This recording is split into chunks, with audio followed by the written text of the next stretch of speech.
우리가 영적인 교제를 할 때가 많습니다. 또 하나님의 사람들이나 하나님을 알지 못하는 사람들에게 내가 받은 은혜, 내가 만난 하나님을 잘하고 싶을 때가 참 많이 있죠. 여러분 어떻습니까? 하나님 앞에서 주로 어떤 이야기를 하십니까? 내가 어떤 학교를 졸업을 했고, 어떤 일을 해왔으며, 어떤 비즈니스를 해왔고, 무엇을 성공했으며, 여러분 그게 아니죠. 정말 하나님을 높이시는 분들 보면 다들 한 가지 공통점이 있어요. 예수 그리스도의 깊은 흔적이 있는데 그 흔적이 뭐죠? 사람이 할 수 없는데 내 힘으로 하려고 하다가 끊임없이 무너졌던 그 흔적. 하나님 앞에서 큰 소리 치면서 내가 하나님 위해서 살 거예요. 나 하나님 믿고 하나님 영광 돌릴 거예요. 수많은 계획을 가지고 나가다가 내 방법, 내 힘대로 되지 않아서 무너진 흔적. 나는 이 정도로 경험이 있고 이 정도로 실력이 있는데 이 정도는 아무것도 아니에요. 큰 소리 치며 나갔는데 다 무너져 버렸어. 주님 앞에 영광 돌린 사람의 공통점이 뭐냐 그러면 이러한 예수 그리스도의 흔적이 있어요. 무슨 흔적일까요? 주먹을 쥐고 가려고 하다가 내 방법과 내 힘으로 살려고 하다가 안 돼요. 다 풀어져요. 그분들의 공통점이 뭐냐 그러면 내 자신이 없어요. 그냥 주님 앞에 이 정도면 괜찮아요 하는 자기의 확신이 없어요. 완전히 철저히 낮아지는, 큰 소리 칠 수 없는, 그냥 하나님 이야기밖에 없는. 그러면서 그러한 흔적 가운데 무엇을 고백하고 있죠? 이랬었는데 우리 하나님이 나를 일으켜 주셨어요. 우리 아이가 이렇게 부족했었는데 아무것도 할 수 없어서 절규하는 마음으로 기도했는데 우리 하나님이 우리 아이를 만져주시고 만나주셨어요. 우리 남편이 그냥 잘 나가다가 모든 것이 무너졌었는데 한숨을 푹푹 쉬고 방에 갇혀서 나오려고 하질 않는데 어찌할 바를 몰라서 탄식함으로 계속 기도를 하는데 어느 날 우리 하나님이 저희 남편을 일으켜 주시더라고요. 저희 부부 자랑할 거요? 아무것도 없어. 아무것도 할 수 없는 그 시간에, 우리 방법이 아무것도 없는 그 시간에 우리 하나님이 도우시는데 너무 신기하더라고요. 이게 하나님 영광 돌리는 자들의 공통된 고백들이에요. 자, 여러분, 오늘 이 자리에 러빙월십에 오신 여러분, 아마 오시는 그 과정들, 이 시간에 시간 내기가 정말 쉽지 않으실 거예요. 근데 우리 안에 공통점이 있어요. 과거의 어느 시간 하나님을 깊이 만났고 예수님을 깊이 만났던 그 고백들이 다 살아있어요. 그런데 주님 이름으로, 예수 이름으로 기도하고 나가는데 내 생각과 내 계획대로 되지 않을 뿐만 아니라 주님 앞에 기대했던 것과 정반대로 갈 때가 너무 많더라는 거. 차라리 기도를 안 해서 모르겠는데 그렇게 기도하고 주님 앞에 나갔는데 모든 것이 정반대로 가요. 갈등하죠. 고민하죠. 무엇이 잘못됐죠? 하나님, 내가 무엇을 놓치고 있죠?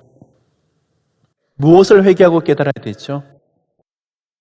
이 방법, 저 방법 다 알아보고 또 상의도 해보고 답을 모르겠어요.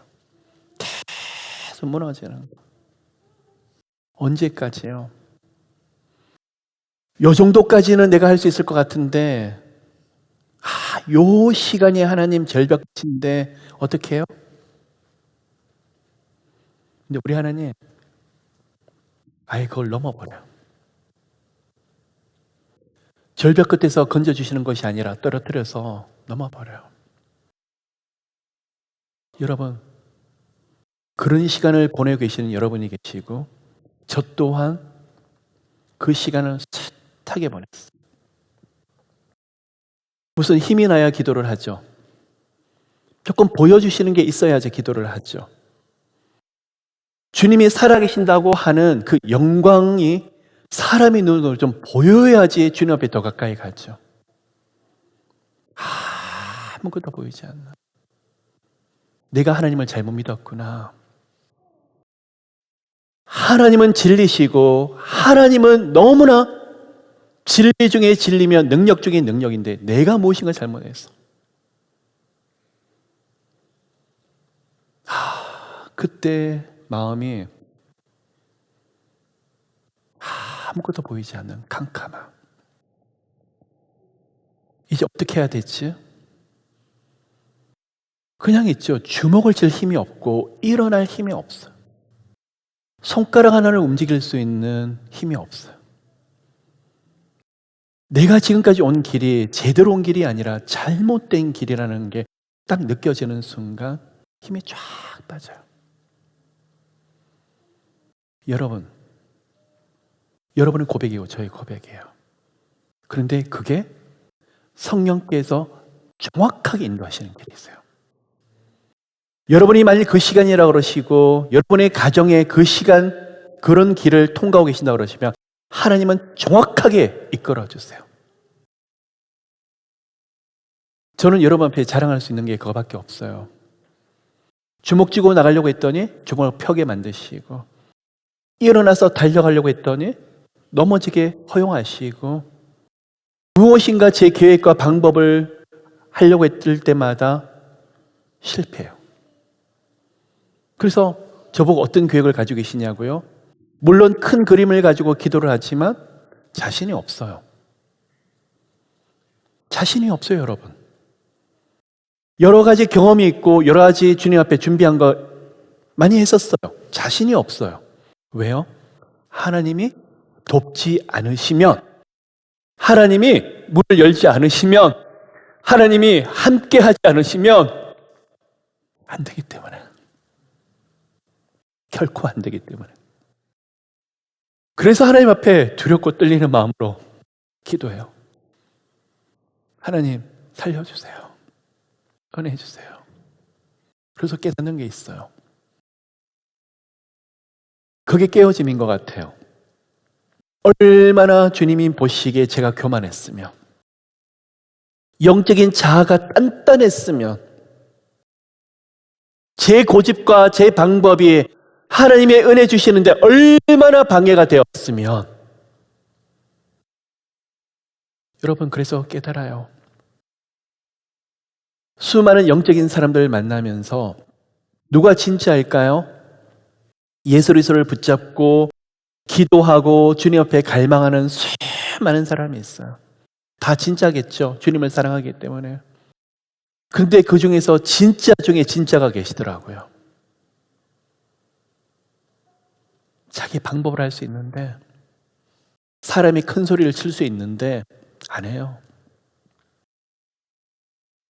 할 수 있는 게 있는데 너무나 많은 훈련과 연단 속에서 두렵고 떨리는 마음으로 하나님 바라보더라고요. 그냥 주님 앞에서 절절절 매면서 내 힘과 내 방법으로 나가지 아니하려고 하나님에 묻고 또 묻고, 그 깨어짐의 영성. 여러분, 그러면 저는 어떠냐고요? 한참 멀었어요. 그 원리는 저도 알고 있지만 아직까지도 수없이 깨어지고 또 깨어지고. 근데 참 신기하죠.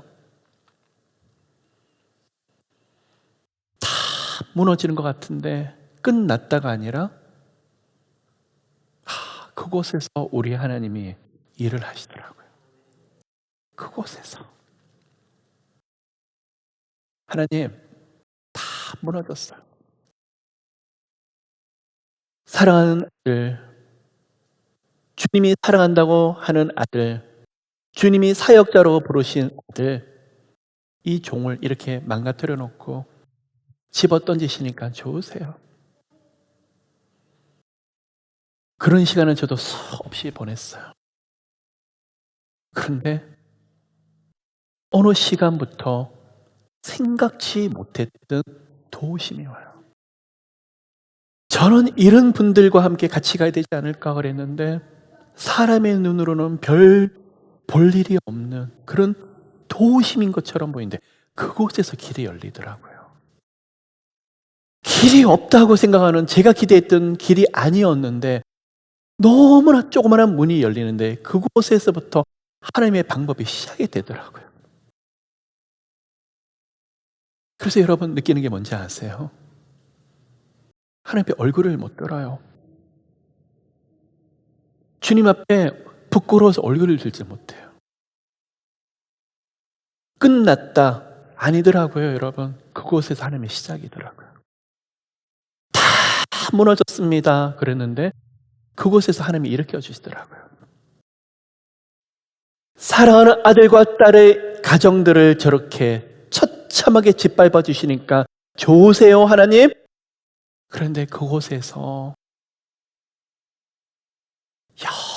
연한 새싹이 솟아오르는데 신기한 일들이 너무 많아요. 그래서 여러분, 예수 믿는 가정,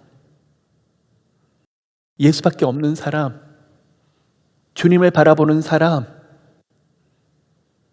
지금은 보잘것 없고 지금은 아무것도 아닌 것처럼 보이더라도 함부로 할 수 없어요.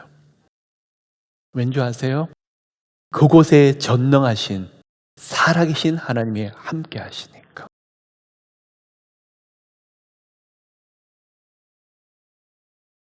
여러분, 오늘 한 구절 말씀을 같이 나누겠습니다. 빌립보서 2장 6절, 7절, 8절입니다. 그는 근본 하나님의 본체시나 하나님과 동등됨을 취할 것으로 여기지 아니하시고 오히려 자기를 비워 종의 형체를 가지사 사람들과 같이 되셨고 사람의 모양으로 나타나사 자기를 낮추시고 죽기까지 복종하셨으니 곧 십자가에 죽으심이라. 우리는 너무 잘 알고 있어요. 내 안에 살아계신 예수님, 예수와 함께 십자가에 죽고 예수와 함께 또 십자가에서 다시 살아나고 부활의 영광으로 예수께서 십자가에 죽으셨을 때 나도 믿음으로 그와 함께 죽었고 예수께서 다시 살아나셨을 때 우리도 모두 믿음으로 다시 살아났습니다. 그런데 오늘 빌립보서 2장을 보시면 예수님의 모습을 자기를 비워 그리고 자기를 낮추시고 라고 표현하고 있어요. 이거를 헬라어로 케노시스라고 그러는데 여러분, 우리는 하나님 앞에 하나님이 우리를 낮추십니다. 다른 말씀으로 하면 더 정확한 의미는 우리를 깨트리십니다. 그리고 또 다른 정확한 의미는 우리를 비우신다는 거예요. 그냥 스스로가 겸손한 척, 내가 오늘 저 사람에게 온유한 척, 예의 있는 것처럼 그게 낮아지는 것이 아니라 물론 그것도 무시할 수 없는 은혜죠. 그런데 우리 하나님은 보시기에 가장 영광이 나타나는 그 시간이 언제냐 그러면 우리 자신이 비워지는 거예요. 여러분, 말은 쉬워요. 안 돼요. 정말 안 돼요. 기도를 몇 시간 하고 말씀을 많이 보고 물론 말씀이 살아서 역사하고 기도 가운데 은혜를 계속 임재와 우리가 그 말씀 가운데 깊이 들어가지만 성령께서 우리를 이끌어 주시는데 사랑하는 자일수록 더 묶어버리세요. 열어두시는 게 아니라 더 묶어버리세요. 왜 그러실까요? 금방 낮추시려고. 낮추시는 게 무엇일까요? 비우시려고. 제 경험, 제가 가지고 있는 지식, 제가 이때까지 알고 또 이때까지 해왔던 그런 것들, 경험, 모든 걸 다 무너뜨리시려고. 큰 소리 칠 수 있는 그 모든 것들을 다 꺼내서 비워버리려고. 그래서 여러분, 예수 믿는 사람들은요, 왕년 이야기가 별로 없어요. 내가 왕년에 무슨 일을 성공했고 이 정도로 크게 했었고, 그냥 흔적을 나누려고 그래요. 뇌물을 이렇게 하다가 다 무너졌어요. 내가 아니라 우리 하나님 이야기를 계속 하려고 그래요. 그리고 그곳에서, 다 무너진 그곳에서 깨어지고 비워졌는데, 그곳에서 우리 하나님이 이렇게 일을 하시더라고요. 영적으로 이런 은혜를 주시고, 환경을 이렇게 만들어 나가시고, 생각지 못했던 만남을 주시고. 비즈니스를 꿈꾸십니까? 가정의 자녀들의 진로 장래를 놓고 기도를 하십니까? 무엇인가 할 수 있다고 할 때 계속 기다리게 하신다고요? 오히려 이 정도 여분의 재정이 있을 때 하나님 막으신다고요? 모든 게 그냥 다 방법이 없다고 생각하는 조금 남았었을 때 어떻게 해야 될까? 두렵고 떨리는 마음으로 기도를 하는데, 그때부터 하나님이 일을 하시더라는 거예요. 이게 하나님의 너무나 놀라운 은혜고 방법이에요. 자, 누가 그랬을까요?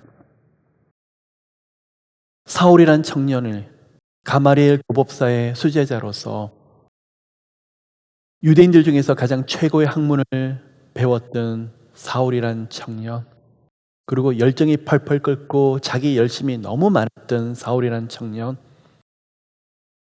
그리스도를 믿는 사람들을 핍박하고 스데반 집사를 순교하게 만들었던 사울. 근데 다메섹에서 예수 그리스도를 깊이 만나면서 그의 이름을 무엇으로 바꾸죠? 바울. 우리에게는 사울이라는 이름이 아니라 사도 바울이라는 이름이 더 익숙하죠. 사울의 뜻이 뭔지예요? 큰 자라는 뜻이에요. 바울의 이름이 뭐죠? 작은 자라는 뜻이에요. 큰 자가 작은 자가 됐을 뿐만 아니라, 그런데 이렇게 예수님을 높이는 청년 바울을 하나님은 바로 쓰지 않으셨어요. 아라비아 광야로 3년을 보내시고, 어디로요? 고향 다소로 보내시는데, 그곳에서 10년간 힘을 빼게 만들었어요. 팔딱팔딱 끓이는 열정이 있고, 또 자기 안에서 하고 싶은 꿈이 있는데 다 무너뜨렸어요. 아무것도 못하더라. 힘 빼는 거예요. 나중에는 내 힘으로 아무것도 할 수 없다고 하는 그 시간이 됐었을 때, 마가의 외삼촌인 바나바를 보내셔서 고향 다소에서 안디옥 교회를 같이 방문하게 했는데, 그때부터 사도 바울의 사역이 열리더라고요. 그 시간이 무슨 시점이었을까요? 비우고 깨어지고 내 힘과 내 열정으로 아무것도 할 수 없는. 여러분, 우리는 상상을 좀 할 수 있습니다. 예수 만난 사도 바울이 마음이 어땠었을까요? 주님, 내가 지금까지는 예수님 믿는 사람 핍박했지만 이제는 예수만을 전할 거예요. 예수만을 높일 거예요. 제게 한번 기회를 주세요. 제가 여기 있으니까 저를 한번 사용해 주세요. 할 수 있는 게 너무 많아요. 저는 이런 전략도 있고요. 이런 사람도 알고요. 저는 이렇게 나가게 되면 엄청난 일을 할 수 있을 것 같아요. 다 막아버리잖아요. 성령님의 은혜도 경험하고 성령님의 능력도 경험했었을 거예요. 은사도 경험했을 거예요. 하나님, 신유의 능력이 이런 거군요. 영적으로 깊이 들어가니까 이런 권능이 제게 임하는군요. 근데 능력도 은사도 주었지만 다 막아버리시는 거예요. 언제까지요? 다 깨어지고 본인 스스로 다 비워질 때까지. 안디옥 교회를 가서 바나바와 함께 1년간 그곳에 사역을 하는데, 사도 바울이라는 사람은 없고 그곳에 예수만, 성령님만의 은혜가 있는데, 그곳에서 너무 놀라운 일들이 일어나죠. 그리스도인이라는 별명이 그곳에서 일어나죠. 무슨 말일까요, 여러분? 성령께서 이 사도 바울의 깨어짐과 비워짐을 통해서 너무 놀랍게 일을 하시더라는 거예요. 자, 우리는 말씀 가운데 그러한 흔적들을 많이 발견할 수 있습니다. 출애굽기로 좀 가볼까요? 물에서 건진 자 누구죠? 모세.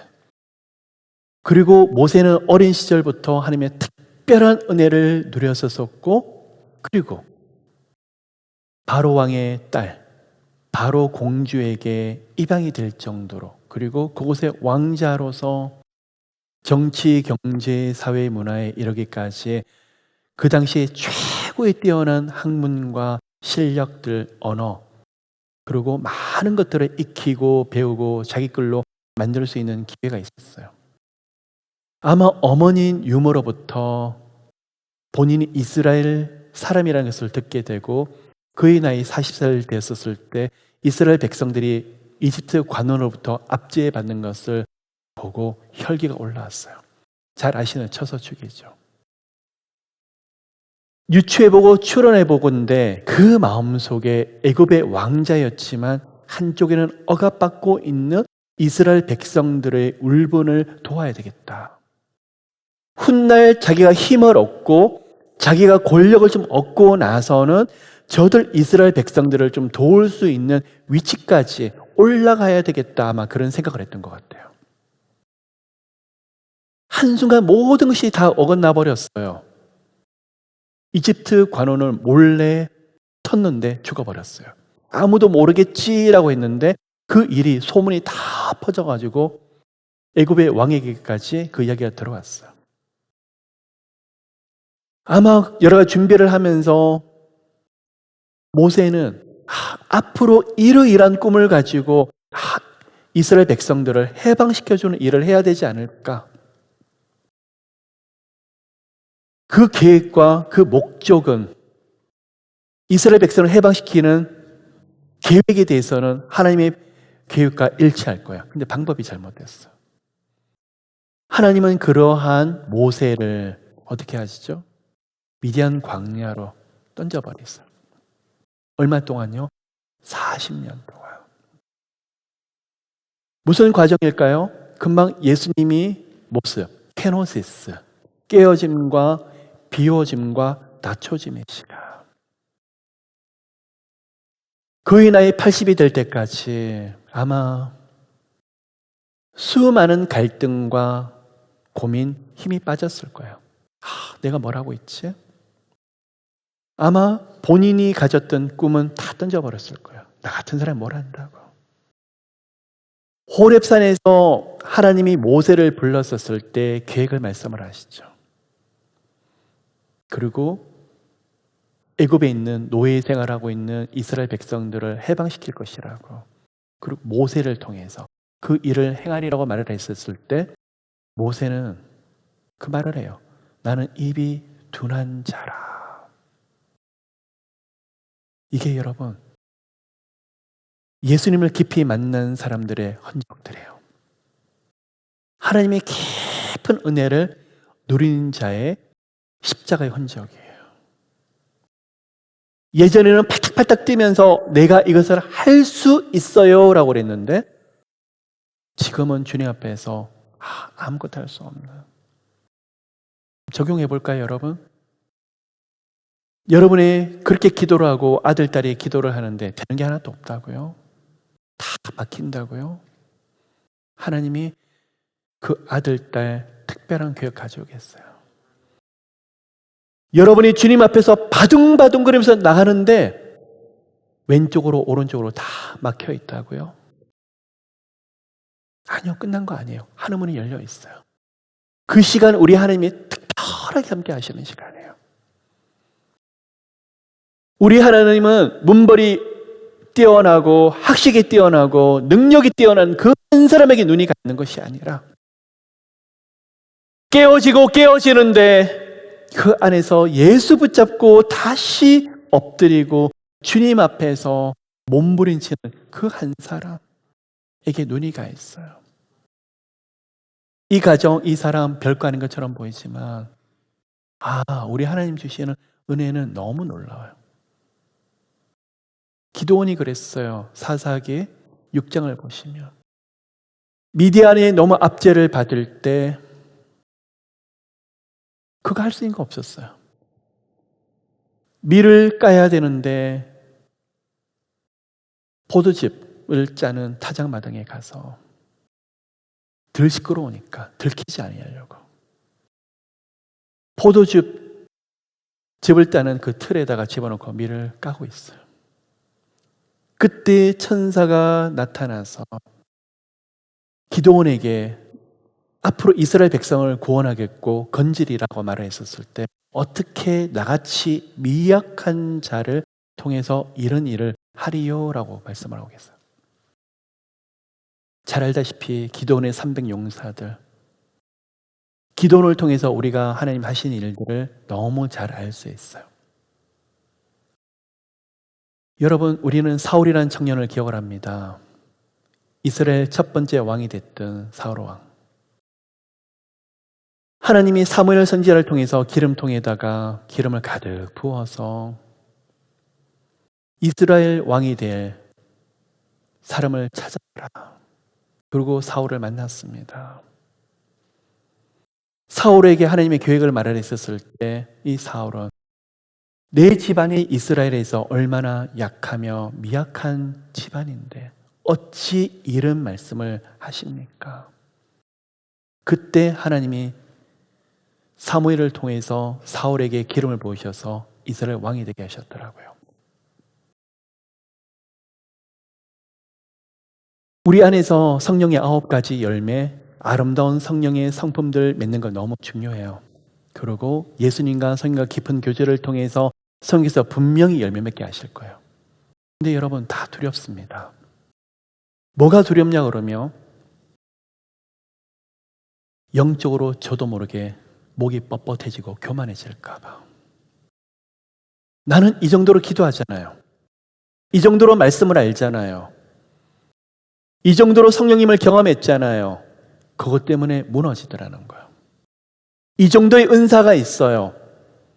이 정도로 헬라어와 히브리어를 알고 있고 말씀을 암송하고 있고 성령님에 대한 체험을 많이 알고 있고 그리고 영적인 원리와 말씀의 원리를 많이 알고 있어요. 이 정도 같으면 제가 꽤 많이 준비했고 괜찮은 사람이에요. 그때부터 무너지더라고요. 사람을 만났는데 나도 모르게 목에 힘이 들어가고 나 이런 목사고 나 이 정도로 알고 이 정도로 꽤 알려진 사람이야. 그때부터 무너지더라는 거. 참 신기하죠, 여러분? 기도를 많이 하고 오늘 이 정도로 기도했으니까 오늘 신유의 능력이 크게 나타나겠지. 성령님 역사 안 하시더라고요. 이 정도로 말씀을 많이 준비했으니까 성령께서 오늘 엄청난 일들을 행하시겠지. 아무 일도 안 하시더라고요. 언제 일을 하시죠? 발발 뜰 때. 낮아지고 깨어질 때. 그때부터 우리 하나님이 일을 하시더라고요. 사무엘상 9장에 사울이 대답하여 이르되 나는 이스라엘 지파의 가장 작은 지파 벤야민 사람이 아니니까 또 나의 가족은 벤야민 지파 모든 가족 중에 가장 미약하지 아니하냐이까 당신이 어찌하여 내게 이같이 말씀하시니까. 사무엘이 사울에게 처음 기름 부을기 바로 직전에 했던 그 고백이에요. 여러분 기억을 하십니까? 예수님 처음 만난 그 고백. 주님 위해서 살게요. 하나님, 나 같은 죄인, 나 같은 가정에게 주셨던 은혜가 너무 고맙고 감사하고 주님 너무나 아무것도 아니지만 주님 위해서 살게요. 그 기억 다 하세요? 20년, 30년 전이든 간에 첫사랑의 시간을 다 기억을 하십니까? 처음 주님 만났었을 때 그 고백 아니면 여러분 인생에서 너무 어려울 때 이번 한 번만 하나님 이번 한 번만 도와주시면 주님 제 인생을 다 드릴게요. 기억을 하십니까? 하나님 한 번 이번에 저 믿어주세요. 주님 위해서 저와 제 가정 살게요. 수없이 우리가 고백했던 그 고백. 오늘 사울이 했던 그 고백. 근데 우리 하나님은 신실하셔서 우리의 부르짖음, 우리의 고백, 우리 낮아졌을 때 그 간과 기도를 다 들으셔요. 문제는 우리가 바뀌어요. 두렵습니다, 여러분. 10년 뒤 저의 모습은 어떨까요? 20년 뒤는요. 만일 무엇인가 해왔던 목사인 것처럼 느껴지면 저는 실패하는 사람일 거예요. 무엇인가 사람의 눈에 보이는 걸 가지고 자꾸만 그걸 가지고 자랑한다 그러면 저는 그 시간부터 저도 모르게 변질되는 사람일 거예요. 내가라는 이야기를 계속 한다 그러면 저는 그때부터 저도 모르게 무너지는 사람일 거예요. 자, 이제 말씀을 마무리하려고 합니다, 여러분. 아프십니까? 자꾸만 깨트려 주신다고요? 낮추신다고요? 힘들게 하신다고요? 되는 것도 막으신다고요? 근데 그럼에도 불구하고도 하나님의 존전 앞으로 더 가까이 가신다고요? 하나님 옆에 머무신다고요? 그 시간이 가장 큰 은혜를 주시는 시간이에요. 지금은 몰라요, 여러분. 여러분 모두의 가정을 우리 하나님 어떻게 하실지 몰라요. 하나님, 남들 앞에서 표도 나지도 않고 계속 이런 일만 하고 있어요. 그런데 하나님 붙잡으신다고요? 지금은 몰라요, 여러분. 우리 하나님 어떤 일을 행하시는지. 아마 여러분이 생각하신 것보다도 더 놀라운 계획을 가지고 계실 거예요.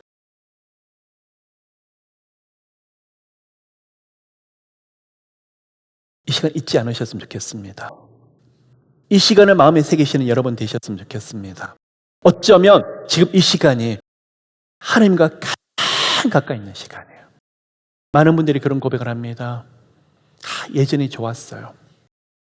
그런 분들의 고백은 지금은 일이 열려서 너무 바빠지고 이제는 많은 것이 풀리다 보니까 그때 어려웠을 때처럼 절절매는 마음이 그렇게 와닿지가 않아요. 그렇게 고백하는 사람이 수두룩 하시더라고요.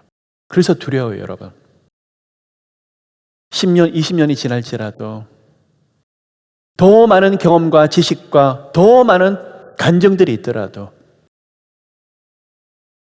제가 예수를 처음 만났을 때 그 고백이 계속 현재의 진행형처럼 똑같은 칼라로 나갈 수 있을까? 여러분과 저의 주시는 숙제예요. 만일 그런 은혜를 계속 누리고 있다 그러면 여러분 가정 걱정 안 하셔도 돼요. 왜요? 그 가정이 깨어있는 가정이니까. 그 가정이 아무리 부어쉬어도 스스로가 예수 없이는 못 산다고 하는 그런 가정이니까. 이 땅에서도 많은 것이 회복이 되고 많은 것을 누리시는 그런 가정, 축복이 함께 하시기를 모두를 축복합니다. 그럼에도 기억하십시다. 마음에 다시 새기십시다. 저는 기도할 때, 주님 앞에 나갈 때 잊지 않으려고 그래요, 여러분. 그것 때문에 매일 발버둥을 치려고 그래요. 어떻게 주님을 만났는데, 어떻게 예수님이 여기까지 인도하셨는데요. 그 숱한 좌절과 어두운 시간들 저는 잊지 않으려고 그래요. 그 시간 너무 외롭고 너무 힘들었을 때 저를 만나셨던 주님. 언제부터 열렸고 언제부터 풀렸고 언제부터 살게 됐다고요. 주님 앞에 처음 그 마음을 잊지 않으면 우리 하나님이 2배, 3배 더 놀라운 은혜를 모두에게 부어주실 것입니다.